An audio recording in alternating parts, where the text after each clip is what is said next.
Sorry mummy, ये वो आखिरी शब्द हैं जो दामिनी ने अपने माँ से कहा था।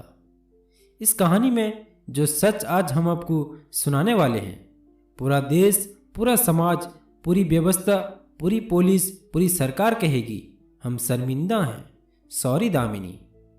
इंसान अपनी मौज मस्ती, खुशी अय्याशी के खातिर वैसी दरिंदा और खौफनाक शैतान बन जाता है जिसे सुनकर आपके रूह कांप उठेंगे। आखिर इतनी हैवानियत इनके अंदर कहाँ से आती है? चलिए कहानी शुरू करते हैं। उससे पहले एक छोटी सी रिक्वेस्ट है, अगर आप हमारे चैनल पर नए हैं तो प्लीज़ चैनल को सब्सक्राइब करें और बेल आइकन को प्रेस करें ताकि नई वीडियो की जानकारी आपको मिल सके। सफदरजंग हॉस्पिटल में वो बच्ची खामोश पड़ी रही, लेकिन पूरा देश जागा। रेप यानी बलात्कार, ये एक ऐसा अपराध है जिसकी संख्या दुनिया में हो रहे सबसे ज़्यादा अपराध में से है। आंकड़े की बात करें तो दुनिया में हर साल लगभग 2.5 लाख केस दर्ज होते हैं। इंडिया में महिला के खिलाफ रेप चौथा सबसे आम जुर्म है। NCRB यानी नेशनल क्राइम रिकॉर्ड्स ब्यूरो के हिसाब से 2021 के सालाना रिपोर्ट के मुताबिक सारे देश में 31,677 केस दर्ज किए गए थे। लगभग रोजाना 86 महिलाओं के साथ रेप होता है। 16 दिसंबर के सुबह आम रविवार के जैसे सुबह थी। छुट्टी वाला दिन था। दामिनी का दोस्त JNU के पास रहता था। उस दिन छुट्टी होने की वजह से घर में कुछ खास काम नहीं था। दिल्ली के द्वारिका के एक छोटे से घर में दामिनी की वो सुबह एक आम सुबह थी। संडे का दिन था। दामिनी एक मेडिकल स्टूडेंट थी जो फिजियोथेरेपी का कोर्स करती थी। संडे होने की वजह से दामिनी सुबह से घर पर ही थी। कुछ देर वो अपनी प्यारी सी गुड़िया के साथ खेलती है, वो गुड़िया जो दामिनी को सबसे ज़्यादा प्यारी थी। फिर वो अपने दोनों भाइयों के साथ रहती है। दामिनी अपने भाइयों के लिए कुछ करना चाहती थी, उन्हें अच्छे एजुकेशन दिलाना चाहती थी, अपने पिता के कर्ज चुकाना चाहती थी जो कर्जा उसके पिता ने उसके पढ़ाई के लिए लिए थे। दामिनी घर पर माँ के काम पर भी हाथ बटाती है। इसके बाद सब ने मिलकर खाना खाया। ठीक 12:30 पर उसके पापा ड्यूटी के लिए निकलते हैं। ये वो वक्त था जब दामिनी ने दरवाजे पर खड़े होकर अपने पापा को विदा किया था। ना पापा जानते थे, न दामिनी जानती थी ये उनकी आखिरी मुलाकात है। JNU के पास रहने वाला दामिनी का दोस्त दामिनी को फ़ोन करता है और दोनों की बात होती है। बात करते हुए दोनों ने तय किया शाम को मूवी देखने चलते हैं। दामिनी 3 बजे घर से निकलती है और अपने माँ से कहती है किसी दोस्त से मिलने जाना है। ये नहीं कहती है फिल्म देखने जाना है। दामिनी घर से निकलती है और इसका दोस्त उसे मिलता है। दोनों साकित में एक बहुत बड़ा मॉल है, वहाँ जाते हैं। इन दोनों का इरादा था कि आमिर खान की फिल्म तलाश देखना था। उस दिन संडे होने की वजह से बहुत भीड़ थी, इनको टिकट नहीं मिलती है। इवनिंग में लाइफ ऑफ पाई शो होने वाली थी। दोनों ने फैसला किया अगर आ ही गए हैं तो लाइफ ऑफ पाई देख लेते हैं। दोनों ने टिकट लिया और शो देखने लगे। फिल्म तकरीबन 8:45 में ख़त्म होती है। दोनों बाहर निकलते हैं, ऑटो पकड़कर घर जाना चाहते हैं। दिल्ली में ऑटो वाले ज़्यादातर मीटर पर चलने को तैयार नहीं होते हैं, सीधा वो अपना किराया बता देते हैं। ये दोनों स्टूडेंट थे इसलिए थोड़ा मोल तोल किया, पर कोई दामिनी के घर पालन गांव तक जाने को तैयार नहीं थे। आखिर एक ऑटो वाले ने तैयार हुआ मुनीर का बस स्टैंड तक छोड़ने के लिए। ये दोनों आपस में बात हुई, मुनीर का बस स्टैंड से कोई ऑटो या बस मिल जाएगा। मुनीर का बस स्टैंड पहुंचते हैं तकरीबन 9:30 पर। वहां से अब कोई ऑटो या बस नहीं मिलती है। इतने में दामिनी की माँ भी फ़ोन करती हैं। लेट होने की वजह से वो बार बार फ़ोन करके गुस्सा होती थी, इतना लेट हो गया, तुम अब तक घर क्यों नहीं आई? तो दामिनी अपनी माँ से कहती है सॉरी मम्मी, लेट हो गया, मैं जल्दी ही घर पहुँचने वाली हूँ। इतने में एक वाइट चैटेड बस आती है जिसके शीशे भी काले थे और खिड़की पर पर्दे लगे थे। ये दोनों खड़े थे। इतने में एक लड़का बस के दरवाजे से आवाज़ देता है कहाँ जाना है? ये दोनों कहते हैं पालन गांव जाना है। बस वाला कहता है आओ हम भी पालन गांव की तरफ जा रहे हैं। लड़का दामिनी को दीदी दीदी करके बुला रहा था। दीदी आ जाओ, हम भी उसी तरफ जा रहे हैं, आपको छोड़ते हुए निकल जाएंगे। ये दोनों बस में सवार हो जाते हैं। अंदर देखते हैं बस में सिर्फ 3 पैसेंजर बैठे हैं। ये दोनों बस के आगे के दरवाजे से उठे थे। 2-3 सीट छोड़कर बैठ जाते हैं। जब ये दोनों बस में बैठ जाते हैं तो बाद में इनको पता चला कि बस में कोई पैसेंजर नहीं है, बल्कि ये दोनों ही पैसेंजर हैं। फिर 2-3 बार उन्होंने टिकट मांगा, पर वो लोग टिकट नहीं देते हैं। फिर कुछ देर बाद एक लड़का आता है और टिकट देकर पैसे मांगता है। दामिनी और इसका दोस्त टिकट लेते हैं। दरअसल ये व्हाइट चार्टर्ड बस कोई पैसेंजर बस नहीं था, बल्कि कोई प्राइवेट कंपनी का बस था। ड्राइवर बस को अपने घर की तरफ लेकर जा रहा था। संडे होने की वजह से ड्राइवर के 4 दोस्त मिल जाते हैं। बस में दारू पार्टी करने का फैसला करते हैं। साथ में कुछ दारू के बोतल और कुछ चखना लेकर बस में निकल जाते हैं और दिल्ली की सड़कों में घूमते रहते हैं। इसी दौरान इनका गुजरना मुनीर का बस स्टैंड की तरफ से होती है। इनकी नज़र दामिनी और इसके दोस्त पर पड़ती है।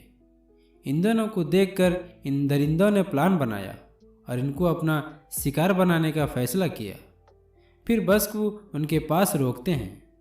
बस का जो ड्राइवर था राम सिंह, जिसकी उम्र 33 साल थी, और उसके साथ 5 लोग और थे जिनके नाम मुकेश सिंह उम्र 30 साल थी, विनय शर्मा उम्र 20 साल थी, पवन गुप्ता उसकी उम्र 19 साल थी, अक्षय ठाकुर उम्र 28 साल।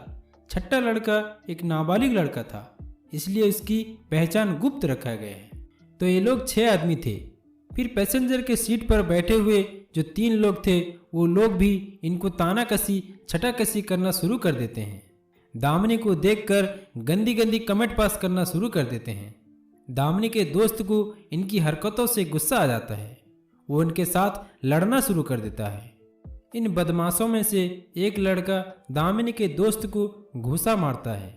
दामिनी का दोस्त इनका पलटवार जवाब घूंसे से ही देता है। तब दामिनी और उसके दोस्त ये समझ जाते हैं कि ये सारे लोग एक ही हैं। दामिनी के दोस्त और बदमाशों में लड़ाई शुरू हो जाती है। इतने में एक लड़का जो ड्राइवर के पास बैठा था, वो गाड़ी की जग की जो रॉड होती है उसे निकाल कर लाता है और दामिनी के दोस्त के सर पर जोर से मारता है। वो बेहोशी की हालत में चला जाता है। फिर वो देखता है कि दामिनी को बस की पीछे की सीट की तरफ घिसट कर लेकर जा रहे हैं और बस की लाइट भी बंद कर देते हैं। फिर ये 6 दरिंदों ने बारी बारी से दामिनी के साथ बलात्कार करते हैं। दामिनी चिल्लाती रहती है, चीखती रहती है। इन शैतानों ने, इन वहशी दरिंदों ने जरा भी रहम नहीं किया। मानो रबर की गुड़िया की तरह जिसकी जो मर्जी वो उसके साथ कर रहा था। यहाँ तक कि इन शैतानों ने उसके प्राइवेट पार्ट में भी रॉड डाल दिया। दामिनी के दोस्त को बस के सीट में फंसा कर रखा और बीच बीच में उसे रॉड से मारते रहते थे। इधर ये हवस के दरिंदों ने दामिनी को पागल कुत्ते की तरह नोचते रहे, यहाँ तक कि इसकी आंत पेट से बाहर निकल आई। तकरीबन 1.5 घंटे बस दिल्ली की सड़कों पर घूमती रही। इसी दौरान 3 पुलिस चौकी, कई पीसीआर वैन, कई ट्रैफिक पुलिस से होते हुए बस गुजरी है, पर किसी को इस बात का एहसास नहीं था बस के अंदर क्या हो रहा है। हालांकि इन लोगों ने शुरू में शोर शराबा किया, मदद के लिए आवाज़ भी लगाई। बस के शीशे बंद होने की वजह से आवाज़ बाहर नहीं आती है। दामिनी ने 100 नंबर पर कॉल करने की कोशिश भी की, पर बदमाशों ने मोबाइल छीन लिया था। जब इन दरिंदों की भूख मिट गई तो इनको लगा कि दामिनी मर चुकी है, क्योंकि दामिनी काफ़ी लहूलुहान हो चुकी थी। बदमाशों ने सोचा अगर ये मर चुकी है तो चलो इसके दोस्त को भी मार देते हैं। इसके बाद फिर इसके सर पर रॉड से मारते हैं। दोनों के सारे सामान, घड़ी और सारे चीज़ उतार लेते हैं, यहाँ तक कि उनके कपड़े भी उतार लेते हैं। इनके जिस्म पर कोई कपड़ा नहीं था। 16 दिसंबर की रात दिल्ली में काफ़ी ठंड भी चल रही थी। मुनीरका के पास एक फ्लाईओवर है, इसके नीचे झाड़ियाँ भी हैं। यहाँ सन्नाटा थे। इन लोगों ने बस से रोड पे इनको फेंक दिया। बदमाशों का ये प्लान था कि इनके ऊपर बस चढ़ा दें ताकि लोगों को ये लगे कि एक्सीडेंट हुआ है। जब इन दरिंदों ने इनको रोड पर फेंका और बस से कुचलने की कोशिश किए तो दामिनी का दोस्त दामिनी को घिसटते हुए रोड से किनारा कर दिया। अब इन बदमाशों ने डर कर वहाँ से चले गए क्योंकि पीछे से गाड़ी आ रही थी। इसके बाद दामिनी और उसके दोस्त 20 मिनट तक वहीं पड़े रहे। दामिनी होश में नहीं थी। उसका दोस्त काफ़ी लोगों से हाथ दिखाकर मदद के लिए पुकार रहा था। लोग गाड़ी तो स्लो करते थे और देखकर चले जाते थे, कोई इनकी मदद करने को तैयार नहीं था। आमतौर से ये देखा जाता है अगर कहीं कोई हादसा होता है तो लोग मदद के लिए नहीं आते हैं क्योंकि उनके दिल में ये डर होता है अगर हम पुलिस को कॉल करेंगे या उनकी मदद करेंगे तो पुलिस हमसे पूछताछ करेगी, पुलिस हमें गवाह भी बनाएगी। कौन जाएगा इन फालतुओं की लफड़ों में पड़ने के लिए। दोस्तों, अगर हमको थोड़ी सी परेशानी उठाना पड़े और उसके बदले में किसी की जान बच जाए तो ज़रूर हमें उसकी मदद करनी चाहिए। इस तरह दामिनी और उसका दोस्त सड़कों के किनारे बिना कपड़ों के पड़े रहे। कोई इनकी मदद के लिए नहीं आया। इतनी देर में एक इंसानियत का चेहरा नजर आया जिसने 100 नंबर पर कॉल किया और पुलिस को इनके हालत के बारे में जानकारी दी। थोड़ी देर में एक पीसीआर वैन आती है। 3-4 मिनट बाद और 2 पीसीआर वैन भी आती है। तीनों पीसीआर वाले आपस में डिस्कस करते हैं ये इलाका किस थाने में गिरता है। इस बात को लेकर 15-20 मिनट निकल जाते हैं। मदद तो दूर की बात, कोई इनको एक कपड़ा भी नहीं देता है। पुलिस वालों का डिस्कस खत्म होने के बाद होटल से एक बेडशीट मंगाकर दिया जाता है। हालांकि पुलिस अपने स्टेटमेंट में इन बातों का खंडन किया है। हम अपनी ड्यूटी सही तरह से किए हैं। दामिनी के दोस्त का कहना है पुलिस वाले कुछ बात से मुंह फेर रहे हैं। जब दामिनी को पीसीआर वैन में डाला गया तो कोई इसकी मदद नहीं किया था। पुलिस सिर्फ खड़े होकर ऑर्डर दे रहे थे। दामिनी के खून से कहीं उनके हाथ और कपड़े खराब न हो जाएं। दामिनी के दोस्त ने दामिनी को बड़ी मुश्किल से पीसीआर वैन के पीछे सीट पर डाला। पास में कई प्राइवेट हॉस्पिटल भी थे, लेकिन इनको घटना वाली जगह से 14 किलोमीटर दूर सफदरजंग हॉस्पिटल लेकर जाया जाता है। हॉस्पिटल में घुसते ही वो पहले चादर और कुछ कपड़े मांगते हैं ताकि दामिनी को ठीक तरह से ढका जा सके। इसके बाद डॉक्टर आते हैं और दामिनी को देखते ही कहते हैं ये किसकी लाश आपने उठा कर ले आई है, इस डेड बॉडी का क्या इलाज किया जाए। ये हालात थी दामिनी की, आप अंदाज़ा लगा सकते हैं।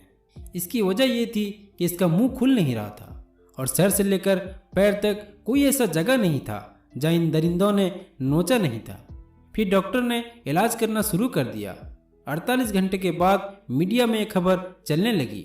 दामिनी के इस हालात के बारे में जब खबर आती है दिल्ली एक बार सन्न हो जाती है। आमतौर से रेप तो होता है, इस पर इस तरह की दरिंदगी के साथ कोई इंसान ऐसा भी कर सकता है, तो मीडिया वालों ने इसका नाम दामिनी और निर्भया रख दिया। दरअसल इसका नाम था ज्योति सिंह। इधर ज्योति की माँ बार बार फ़ोन करती हैं और उसका मोबाइल स्विच ऑफ आ रहा था। माँ बहुत परेशान होकर ज्योति की एक सहेली को फ़ोन करती हैं और ज्योति के बारे में पूछती हैं। सहेली ने बताया आज दिन भर ज्योति से मुलाकात नहीं हुई है और न फ़ोन पर बात हुई है। इतने में ज्योति के पिताजी आते हैं और ज्योति के बारे में पूछते हैं। माँ ने बताया 9 बजे तक फ़ोन पर बात हुई थी। ज्योति कह रही थी सॉरी माँ, लेट हो गया, मैं जल्दी ही घर आती हूँ। इसके बाद से फ़ोन ऑफ आ रहा है। पिताजी घबरा जाते हैं, इधर उधर फ़ोन करके ज्योति की खबर लेना चाहते हैं पर कोई खबर नहीं मिलती है। रात के तकरीबन 2 बजे ज्योति के घर फ़ोन आता है और कहा जाता है ज्योति का एक्सीडेंट हो गया है और वो सफदरजंग हॉस्पिटल में भर्ती है। ये सुनकर पिता और माँ परेशान हो जाते हैं और सीधा मेडिकल पहुँचते हैं। मेडिकल पहुँचने के बाद डॉक्टरों ने बताया जो ज्योति के साथ घटना घटी थी। ये सुनकर ज्योति के पिता के पैरों तले ज़मीन सरक गए। इधर ज्योति का दोस्त अपने घर वालों को खबर देता है। थोड़ी देर में घर वाले पहुँचते हैं। इन दोनों का इलाज शुरू होता है। पुलिस जांच में जुट जाते हैं। पुलिस जब सीसीटीवी खंगालती है तो उन्हें नजर आती है एक वाइट कलर की चार्टर्ड बस जो 8 किलोमीटर के अंदर में कई बार एक ही रास्ते से गुजरी थी। रास्ते पर कई लोग भी थे, कई पीसीआर वैन भी गुजरी, पर किसी को खबर नहीं थी इस बस के अंदर क्या हो रहा है। पुलिस बस के नंबर से बस के ड्राइवर तक पहुंचती है। पुलिस ड्राइवर को गिरफ्तार करती है, फिर इसके सारे साथी को भी धीरे धीरे करके गिरफ्तार कर लिया जाता है। पुलिस के पूछताछ में ये सारे लोग अपने गुनाह कबूल करते हैं। लोग ज्योति को निर्भया के नाम से जानते थे, इसलिए लोग निर्भया के लिए दुआएं करते हैं ताकि वो जल्दी से ठीक हो जाए। लेकिन ज्योति के हालात धीरे धीरे बिगड़ते जाते थे। दिन ब दिन इसके इंटरनल ऑर्गन्स खराब होते जाते थे। फिर फैसला होता है माउंट एलिजाबेथ हॉस्पिटल सिंगापुर लिया जाएगा, जो दुनिया में ऑर्गन ट्रांसप्लांट के लिए जाना जाता है, जिसकी ज़रूरत ज्योति को भी थी। उस वक्त की जो सरकार थी निर्भया का पूरा खर्च उठाने के लिए तैयार होती है। निर्भया को स्पेशल प्लेन से सिंगापुर लेकर जाया जाता है। 26 दिसंबर को सिंगापुर हॉस्पिटल में उसका एडमिट किया जाता है। साथ में उसके माता और पिता भी जाते हैं। शुरू में खबर आती है निर्भया की हालत सुधर रही है, लेकिन फिर 29 दिसंबर को सारी उम्मीदें दम तोड़ देती है। खबर आती है निर्भया की मौत हो चुकी है। पूरा देश सदमे में रह जाता है और लोगों के गुस्से भी बढ़ जाते हैं। रेप को लेकर कानून व्यवस्था पर सवाल उठने लगे। पार्लियामेंट में हंगामा होने लगा। रास्ते में लोग मोमबत्ती लेकर निकलने लगे। मुजरिमों को जल्द से जल्द सजा देने की मांग होने लगी। इस बीच कुछ बात सामने आती है। घटना के दूसरे दिन जब निर्भया का दोस्त उसे मिलने जाता है, निर्भया उसे देखकर मुस्कुराती है, क्योंकि निर्भया को उसके दोस्त की बहुत फिक्र थी। काफ़ी चोट उसे भी लगी थी।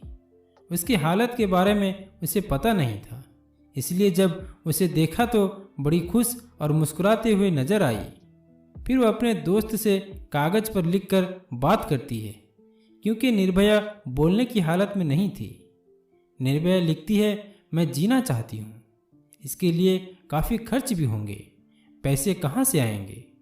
इसका दोस्त कहता है, तुम फिक्र मत करो, सब इंतजाम हो जाएगा, तुम बस ठीक हो जाओ, यही मेरी दुआ है। फिर निर्भया लिखती है, मेरे गुनहगार को जिंदा जला देना, जिन्होंने मेरी इज्जत को धागे की तरह तार तार कर दिया, मेरी जिंदगी को बर्बाद कर दिया, उन्हें छोड़ना मत। फिर मामला फास्ट ट्रैक कोर्ट में जाता है। इसी बीच में जब मुकदमा चल रहा था, 6 मुजरिमों से एक मुजरिम राम सिंह, जो बस का ड्राइवर था, वो तिहाड़ जेल में सुसाइड कर लेता है। और जो नाबालिग लड़का था उसके सज़ा को लेकर बड़ी बहस होती है, क्योंकि जब वो क्राइम किया था 16 दिसंबर 2012 को, तब उसे बालिग होने में 3-4 महीने बाकी थे। 17 साल कुछ महीने का था। तब ये सवाल उठा था, क्या उसे बालिग न माना जाए? फिर बालिग के मतलब क्या है? कहा जाता है कि इस घटना में जो निर्भया के साथ हुआ था, इसमें सबसे ज़्यादा जो दरिंदगी और हैवानियत दिखाया था वो यही नाबालिग लड़का ही था। लेकिन कानून हमारा नाबालिग को बालिग की तरह सज़ा नहीं दे सकता, इसलिए उसे चिल्ड्रन होम में रखा जाता है और 3 साल की सज़ा होती है। फिर 3 साल बाद उसे रिहा कर दिया जाता है और इसकी आइडेंटिटी को छुपा कर रखा जाता है। डर था कि अगर लोगों को पता चल जाता कि ये निर्भया का कातिल है, कहीं उसे जिंदा मार न दें। और बाकी रहे 4। लोअर कोर्ट ने इन चारों को फांसी की सज़ा सुनाई। फिर हाई कोर्ट ने भी इन्हें फांसी की सज़ा सुनाई। आखिर में सुप्रीम कोर्ट ने इनकी सज़ा को बरकरार रखा। इनमें से 3 ने रिव्यू पिटीशन डाला और सुप्रीम कोर्ट ने इसे खारिज कर दिया। आखिरकार 7 साल 3 महीने 3 दिन बाद निर्भया को इंसाफ मिला, जिसका इंतजार पूरा देश 7 साल से कर रहा था। 20 मार्च 2020 सुबह 5:30 पर तिहाड़ जेल में इन्हें फांसी दी जाती है।